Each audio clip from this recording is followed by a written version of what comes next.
News blood കേരളയിലേക്ക് വീണ്ടും സ്വാഗതം. നടി ആക്രമിക്കപ്പെട്ട കേസിൽ കുറ്റവിമുക്തനാക്കപ്പെട്ട നടൻ ദിലീപിന്റെ ആദ്യ പ്രതികരണം കേട്ടില്ലേ? ആ കൃത്യത്തിലെ ഗൂഢാലോചന അന്വേഷിക്കണമെന്ന് മഞ്ജു വാര്യർ പറഞ്ഞതിന് ശേഷമാണത്രേ തനിക്കെതിരെ ഗൂഢാലോചന നടന്നത്. അദ്ദേഹത്തിന്റെ ആരാധകരും അനുകൂലികളും പറയുന്നത് ഒരു തെളിവുമില്ലാതെ വെറുതെ ഒരു രസത്തിന് പ്രോസിക്യൂഷൻ ദിലീപിനെ പ്രതി ചേർത്തു എന്നാണ്. ഈ രണ്ട് വാദങ്ങളാണ് നാം ഈ വീഡിയോയിൽ വിശകലനം ചെയ്യുന്നത്. ആദ്യം ദിലീപ് പറഞ്ഞത് കേൾക്കാം.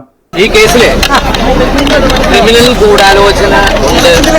ആ ക്രിമിനൽ ഗൂഢാലോചന മഞ്ജു പറഞ്ഞെടുത്താണ് എനിക്കെതിരെയുള്ള ഗൂഢാലോചന ആരംഭിച്ചത്.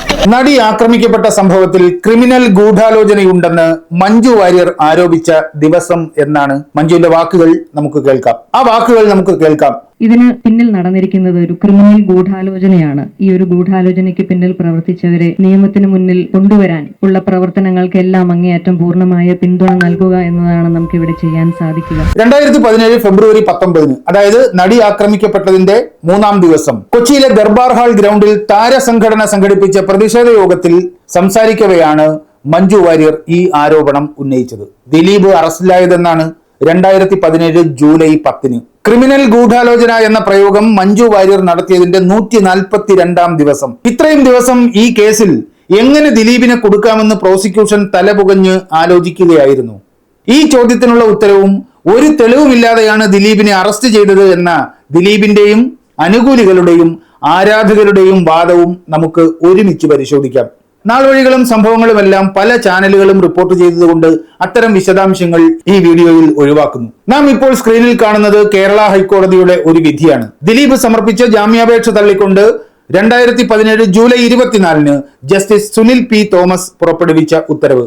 അതായത് ദിലീപ് അറസ്റ്റിലായി 14-ാം ദിവസം കേരള ഹൈക്കോടതി പുറപ്പെടുവിച്ച ഉത്തരവാണിത്. ദിലീപിന്റെയും ആരാധകരുടെയും വാദം വിശകലനം ചെയ്യുമ്പോൾ ഈ വിധിയുടെ 11-ാം ഖണ്ഡികയിലെ ഒരു പരാമർശം ഈ കേസിൽ വളരെ പ്രസക്തമാണ്. അതിതാണ്: The petitioner herein had a definite stand that he did not know the first accused and never had occasion to meet him. കേസിലെ പെറ്റീഷണർ ദിലീപാണ്, ഫസ്റ്റ് അക്യൂസ്ഡ് പൾസർ സുനി. ഇതായിരുന്നു അന്വേഷണ സംഘത്തിന് മുന്നിൽ ദിലീപിന്റെ ഉറച്ച സ്റ്റാൻഡ്. കേസിലെ 1-ാം പ്രതിയായ പൾസർ സുനിയെ തനിക്ക് അറിയില്ല, അയാളെ കണ്ടിട്ടേയില്ല. ദിലീപിന്റെ ഈ നിലപാടിൽ നിന്നാണ് പ്രോസിക്യൂഷൻ ദിലീപിനെ മനഃപൂർവ്വം പെടുത്തിയതാണോ, ദിലീപിനെ കൊടുക്കാൻ ആരെങ്കിലും ഗൂഢാലോചന നടത്തിയോ എന്നൊക്കെ നാം വിശകലനം ചെയ്യേണ്ടത്. ഇക്കാര്യം ഈ സന്ദർഭത്തിൽ പ്രത്യേകം പ്രേക്ഷകർ നോട്ട് ചെയ്യണം. തനിക്ക് പൾസർ സുനിയെ അറിയുകയേ ഇല്ല, അയാളെ കണ്ടിട്ടേ ഇല്ല എന്നായിരുന്നു അന്വേഷണ സംഘത്തിന് മുമ്പാകെയും ജാമ്യാപേക്ഷ സമർപ്പിച്ചപ്പോൾ ഹൈക്കോടതിയുടെ മുന്നിലും ദിലീപ് വാദിച്ചത്. ഇനി ഈ ഹൈക്കോടതി വിധിയിലെ മറ്റൊരു പരാമർശം നമുക്ക് നോക്കാം. ദിലീപിന്റെ ഈ നിലപാട് കള്ളമാണെന്ന് തെളിയിക്കാൻ 19 സാഹചര്യ തെളിവുകളാണ് പ്രോസിക്യൂഷൻ ഹാജരാക്കിയത്. അവ പരിഗണിച്ച ജസ്റ്റിസ് സുനിൽ പി തോമസ് ദിലീപിനെതിരെയുള്ള ആരോപണത്തിൽ പ്രഥമ ദൃഷ്ട്യാ കഴമ്പുണ്ടെന്ന് നിരീക്ഷിച്ച് ആ ജാമ്യാപേക്ഷ അന്ന് തള്ളി. ആരോപണങ്ങളിൽ പ്രഥമ ദൃഷ്ട്യാ കഴമ്പുണ്ടെന്ന് നിരീക്ഷിക്കാൻ ഹൈക്കോടതിയെ പ്രേരിപ്പിച്ച കാരണങ്ങളും ആ വിധിയിലുണ്ട്. അതിൽ ഒന്നാമത്തേത്, നടിയെ ആക്രമിക്കാനുള്ള ഗൂഢാലോചന നടന്നത് ഒരു ഹോട്ടലിലാണ് എന്നായിരുന്നു 1-ാം പ്രതിയുടെ മൊഴി. ആ ഹോട്ടലിൽ ദിലീപിന്റെ പേരിൽ മുറിയെടുത്തതിന്റെ രേഖകളും ദിലീപും പൾസർ സുനിയും തമ്മിൽ സംസാരിച്ചതിന്റെ സാക്ഷികളും മൊബൈൽ ടവർ ലൊക്കേഷനും പ്രോസിക്യൂഷൻ കോടതിയിൽ ഹാജരാക്കി. ദിലീപിന്റെ ജാമ്യാപേക്ഷ തള്ളിയ ഹൈക്കോടതി വിധിയിൽ വിസ്തരിച്ച് വിവരിക്കുന്ന മറ്റൊരു കാര്യം ഇതാണ്: നടിയെ ആക്രമിച്ച സംഭവത്തിൽ അറസ്റ്റിലായ പ്രതികൾ ദിലീപിനൊപ്പമുള്ളവരെ ജയിലിൽ നിന്ന് നിരന്തരം ബന്ധപ്പെട്ടതിന്റെ കോൾ റെക്കോർഡും മൊബൈൽ ടവർ ലൊക്കേഷനും പ്രോസിക്യൂഷൻ ഹാജരാക്കിയിരുന്നു. ആ വിവരവും ആ ഹൈക്കോടതി വിധിയിൽ വിസ്തരിച്ച് രേഖപ്പെടുത്തിയിട്ടുണ്ട്. അതാണ് സ്ക്രീനിൽ നാം ഇപ്പോൾ കാണുന്നത്. കേസിലെ 10-ാം പ്രതിയായിരുന്ന പിന്നീട് മാപ്പുസാക്ഷിയായി മാറിയ വിഷ്ണു ദിലീപിനെ ജയിലിൽ നിന്ന് ബന്ധപ്പെടാൻ ശ്രമിച്ചതിന്റെ തെളിവുകളും പ്രോസിക്യൂഷൻ ഹാജരാക്കി. പൾസർ സുനിയെ തനിക്ക് അറിയുകയില്ല, താൻ അയാളെ കണ്ടിട്ടേയില്ല എന്ന ദിലീപിന്റെ വാദം പൊളിക്കാൻ പ്രോസിക്യൂഷൻ ഹാജരാക്കിയ രേഖകൾ ഇവയാണ്. 8/11/2016 തോപ്പുംപടി CIFT ജംഗ്ഷനിൽ വെച്ച് ഇരുവരും തമ്മിലുള്ള കൂടിക്കാഴ്ചയുടെ വിവരങ്ങൾ. 13/11/2016 തൃശൂർ കിനറ്റിങ്കൽ ടെന്നീസ് അക്കാദമിയിൽ വെച്ച് ഇരുവരും തമ്മിൽ നടത്തിയ കൂടിക്കാഴ്ച. 14/11/2016 ശാന്തിഗിരി കോളേജിൽ ദിലീപും പൾസർ സുനിയും തമ്മിലുള്ള കൂടിക്കാഴ്ച. 26/12/2016 ദിലീപിന്റെ പത്മസരോവരം എന്ന വീട്ടിൽ ഇരുവരും തമ്മിൽ നടത്തിയ കൂടിക്കാഴ്ച. 11/2/2017 12-ാം സാക്ഷി നെൽസന്റെ വാടക വീട്ടിൽ വെച്ച് ഇരുവരും തമ്മിൽ നടത്തിയ കൂടിക്കാഴ്ച. താൻ പൾസർ സുനിയെ കണ്ടിട്ടേയില്ല, മിണ്ടിയിട്ടേയില്ല എന്ന ദിലീപിന്റെ വാദം പൊളിക്കാൻ പ്രോസിക്യൂഷൻ ഹാജരാക്കിയത് ഈ തെളിവുകളാണ്. ഈ തെളിവുകൾ മഞ്ജു വാര്യർ കൃത്രിമമായി സൃഷ്ടിച്ചതാണ് എന്നാണോ ദിലീപ് വാദിക്കുന്നത്? ആക്രമണത്തിൽ ക്രിമിനൽ ഗൂഢാലോചനയുണ്ടെന്ന് മഞ്ജു വാര്യർ പറഞ്ഞതുകൊണ്ടല്ല 2017 ജൂലൈ 10 ദിലീപിനെ അറസ്റ്റ് ചെയ്തതും ഈ കേസിൽ പ്രതിയാക്കിയതും. പൾസർ സുനിയെ താൻ കണ്ടിട്ടില്ല, അറിയില്ല, മിണ്ടിയിട്ടേ ഇല്ല എന്ന ദിലീപിന്റെ മൊഴി പച്ചക്കള്ളമാണെന്ന് അന്വേഷണ സംഘത്തിന് ബോധ്യമായതുകൊണ്ടാണ്. മറ്റൊന്ന്, DGPക്ക് ദിലീപ് തന്നെ നൽകിയ പരാതിയാണ്.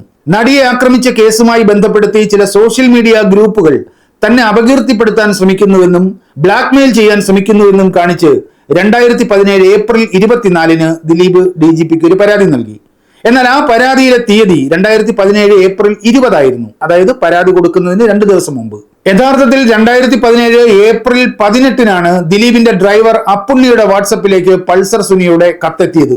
ദിലീപിൽ നിന്ന് പണം ആവശ്യപ്പെട്ട് പൾസർ സുനി എഴുതിയ ഭീഷണി കത്ത് ദിലീപിന്റെ ഡ്രൈവർ അപ്പുണ്ണിക്ക് കിട്ടിയതിന്റെ 6ാം നാളാണ് ദിലീപ് DGPക്ക് പരാതി നൽകിയത്. ഈ കാലതാമസത്തിന് കൃത്യമായ വിശദീകരണം നൽകാനും ദിലീപിന് കഴിഞ്ഞിരുന്നില്ല. ഇതൊക്കെയാണ് ദിലീപിനെ അറസ്റ്റ് ചെയ്യാനും നടി ആക്രമിക്കപ്പെട്ട കേസിൽ പ്രതി ചേർക്കാനുമുള്ള പല കാരണങ്ങളിൽ പ്രധാനപ്പെട്ടവ. 2 കാര്യങ്ങൾ നമുക്ക് ഈ ഘട്ടത്തിൽ തള്ളിക്കളയാം. ക്രിമിനൽ ഗൂഢാലോചനയെക്കുറിച്ച് മഞ്ജു വാര്യർ ആരോപണം ഉന്നയിച്ചതിനെ തുടർന്നാണ് താൻ അറസ്റ്റ് ചെയ്യപ്പെട്ടത് എന്ന ദിലീപിന്റെ വാദം വസ്തുതാ പരിശോധനയിൽ നിലനിൽക്കുന്നതല്ല. ഒരു തെളിവും ഇല്ലാതെയാണ് ദിലീപിനെ അറസ്റ്റ് ചെയ്തത് എന്ന വാദവും നിലനിൽക്കുന്നതല്ല. ദിലീപിനെതിരെ ഒരു തെളിവും ഇല്ല എന്ന വാദം ആദ്യത്തെ ജാമ്യാപേക്ഷ നൽകിയ സമയത്ത് തന്നെ ദിലീപിന്റെ അഭിഭാഷകൻ ഹൈക്കോടതിയിൽ പറഞ്ഞിരുന്നു. ആ വാചകം ഇങ്ങനെയാണ്: There was not even an iota of evidence to connect him with the incident, much less with any part of the conspiracy. നടി ആക്രമിക്കപ്പെട്ട സംഭവവുമായി ദിലീപിനെ ബന്ധിപ്പിക്കാൻ ഒരു തുണ്ട് തെളിവ് പോലും ഇല്ലെന്നും ഗൂഢാലോചനയുമായി ദിലീപിനെ ഒരു തരത്തിലും ബന്ധിപ്പിക്കാൻ സാധിക്കുകയില്ലെന്നും അറസ്റ്റിലായി 14ാം നാൾ കേരള ഹൈക്കോടതിയിൽ നൽകിയ ജാമ്യാപേക്ഷയിൽ ദിലീപിന്റെ അഭിഭാഷകൻ വാദിച്ചിരുന്നു. ആ വാദം തള്ളിക്കളഞ്ഞ് ദിലീപിനെതിരെയുള്ള ആരോപണങ്ങൾ ഗുരുതരവും പ്രഥമ ദൃഷ്ട്യാ കഴമ്പുള്ളതാണെന്നും നിരീക്ഷിച്ചാണ് ഹൈക്കോടതി അന്ന് ആ ജാമ്യാപേക്ഷ തള്ളിയത്. എന്തുകൊണ്ടാണ് ഈ തെളിവുകൾ വിചാരണ കോടതിയിലെ ജഡ്ജി പരിഗണിക്കാത്തത് എന്ന ചോദ്യം സ്വാഭാവികമായും ഉയരും. ആ ചോദ്യത്തിന് മറുപടി പറയാൻ വിധിന്യായം പുറത്തു വന്നാലേ പറ്റൂ. ദിലീപിനെതിരെ ആരോപിക്കപ്പെട്ടത് ഗൂഢാലോചന കുറ്റമാണ്. ആ ഗൂഢാലോചന കുറ്റത്തെക്കുറിച്ച് കേരള ഹൈക്കോടതി തന്നെ നടത്തിയ ഒരു നിരീക്ഷണം ഇവിടെ പ്രസക്തമാകുന്നു. Justice Sunil P. തോമസിന്റെ ഉത്തരവിലെ ആ ഭാഗമാണ് നാം സ്ക്രീനിൽ കാണുന്നത്. സാഹചര്യ തെളിവുകളുടെ പിൻബലത്തോടെയാണ് പ്രോസിക്യൂഷൻ ഗൂഢാലോചന സ്ഥാപിക്കാൻ ശ്രമിക്കുന്നത്. അതിന് രേഖാമൂലമായ തെളിവുകളും മൊഴികളും അവരുടെ പക്കലുണ്ട്.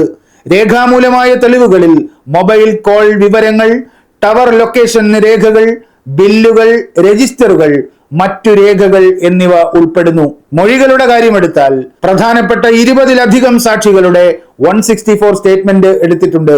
ഈ തെളിവുകൾ പരിശോധിച്ചാണ് ദിലീപിനെതിരെയുള്ള കുറ്റാരോപണം പ്രഥമ ദൃഷ്ട്യാ നിലനിൽക്കുന്നതാണെന്നും ഗുരുതരമാണെന്നും നിരീക്ഷിച്ച് ദിലീപ് അറസ്റ്റിലായതിന്റെ 14ാം നാൾ കേരള ഹൈക്കോടതി അദ്ദേഹത്തിന്റെ ജാമ്യാപേക്ഷ തള്ളിയത്. എന്നാൽ ഈ തെളിവുകൾ വിചാരണ കോടതിക്ക് ബോധിച്ചിട്ടില്ല. അതുകൊണ്ടാണല്ലോ ദിലീപിനെ വെറുതെ വിട്ടത്. ഈ തെളിവുകൾ തള്ളിക്കളയാൻ വിചാരണ കോടതി മുന്നോട്ട് വയ്ക്കുന്ന വ്യാഖ്യാനങ്ങൾ എന്തെന്ന് വിധി പുറത്തു വരുമ്പോൾ നമുക്കറിയാം. ആ വ്യാഖ്യാനങ്ങൾ അപ്പീൽ കോടതിയിൽ നിലനിൽക്കുമോ എന്ന് മേൽക്കോടതികൾ പരിശോധിക്കും. ദിലീപിനെ വെറുതെ വിട്ട വിചാരണ കോടതി വിധിക്കെതിരെ അപ്പീൽ പോകുമെന്ന് സർക്കാർ പ്രഖ്യാപിച്ചിട്ടുണ്ട്. ഇതിനിടെ KPCC പ്രസിഡന്റ് സണ്ണി ജോസഫ് പതിവ് പോലെ ഒരു വിഡ്ഢിത്തവുമായി രംഗത്തിറങ്ങിയിട്ടുണ്ട്. അദ്ദേഹം ഒരു വക്കീലാണെന്നാണ് വെപ്പ്. നടി ആക്രമിക്കപ്പെട്ട കേസിൽ പ്രോസിക്യൂഷൻ പൂർണ്ണമായി പരാജയപ്പെട്ടു എന്നാണ് സണ്ണി വക്കീലിന്റെ അഭിപ്രായം. പ്രോസിക്യൂഷൻ നിരത്തിയ തെളിവുകൾ വിചാരണ കോടതി വിലയിരുത്തിയത് ശരിയായിട്ടാണോ, ആ വിലയിരുത്തലിൽ പിശകുണ്ടോ എന്നൊക്കെ വിധി വന്നാലേ അറിയാൻ പറ്റൂ. പക്ഷെ അതിനു മുമ്പേ പ്രോസിക്യൂഷൻ പരാജയപ്പെട്ടുവെന്ന് സണ്ണി വക്കീൽ വിധി പറഞ്ഞു കഴിഞ്ഞു. ആക്രമിച്ച കേസിലെ കോടതി വിധി ഒരു തൃപ്തികരമല്ല. പ്രോസിക്യൂഷൻ ആ കേസ് പൂർണ്ണാർത്ഥത്തിൽ കോടതിയിൽ സമർത്ഥിച്ച് വാദിച്ച് തെളിയിക്കുന്നതിൽ പരാജയപ്പെട്ടിരിക്കുന്നു. ഗൂഢാലോചന ഭാഗം തെളിയിക്കാൻ കഴിഞ്ഞിട്ടില്ല. കൺക്ലൂഷൻ ഇതാണ്: ക്രിമിനൽ ഗൂഢാലോചനയെന്ന് മഞ്ജു വാര്യർ പറഞ്ഞതുകൊണ്ടാണ് തന്നെ ഗൂഢാലോചന കേസിൽ പ്രതിയാക്കിയത് എന്ന ദിലീപിന്റെ വാദം വസ്തുതാപരമായി ശരിയല്ല. ഒരു തെളിവും ഇല്ലാതെയാണ് ദിലീപിനെ അറസ്റ്റ് ചെയ്തത് എന്ന അദ്ദേഹത്തിന്റെ ആരാധകരുടെ വാദവും ശരിയല്ല, നിലനിൽക്കുന്നതല്ല. ദിലീപിനെതിരെ പ്രോസിക്യൂഷൻ ഹാജരാക്കിയ തെളിവുകൾ വിചാരണ കോടതി വിലയിരുത്തിയത് എങ്ങനെയെന്ന് വിധിന്യായം പുറത്തു വരുമ്പോൾ നമുക്ക് പരിശോധിക്കാം. പ്രിയമുള്ളവരെ, ഇനിയും ന്യൂസ് ബുള്ളറ്റ് കേരള സബ്സ്ക്രൈബ് ചെയ്യാത്തവർ ഇപ്പോൾ തന്നെ സബ്സ്ക്രൈബ് ചെയ്യണമെന്ന് വിനയപൂർവ്വം അഭ്യർത്ഥിക്കുന്നു. അതുപോലെ സാമ്പത്തിക സഹായത്തിന്റെ കാര്യവും വീണ്ടും വീണ്ടും പറയുകയാണ്. 7994903388 ഗൂഗിൾ പേ നമ്പർ. പലരും ആ ഫോണിൽ വിളിക്കാറുണ്ടെന്ന് തോന്നുന്നു. അത് ഉപയോഗിക്കാറുള്ള ഒരു ഫോണല്ല. ചിലപ്പോൾ ഓൺ ആക്കി നോക്കുമ്പോൾ ധാരാളം കോളുകൾ അതിൽ കാണാറുണ്ട്. പരസ്യപ്പെടുത്തിയ നമ്പർ ആയതുകൊണ്ടാണ് അത് ഓഫ് ചെയ്ത് വെച്ചിരിക്കുന്നത്. സഹകരിക്കുമല്ലോ. അപ്പോൾ മറക്കരുത്, ഒരു വീഡിയോയ്ക്ക് 10 രൂപ അല്ലെങ്കിൽ ഒരു മാസത്തേക്ക് 100 രൂപ. അങ്ങനെ ഒരു സംഭാവനാ പദ്ധതിയിൽ പരമാവധി പേർ അംഗമായി ഞങ്ങളെ സഹായിക്കണമെന്ന് അഭ്യർത്ഥിക്കുന്നു. അടുത്ത വീഡിയോയുമായി വീണ്ടും കാണാം. നന്ദി, നല്ല നമസ്കാരം.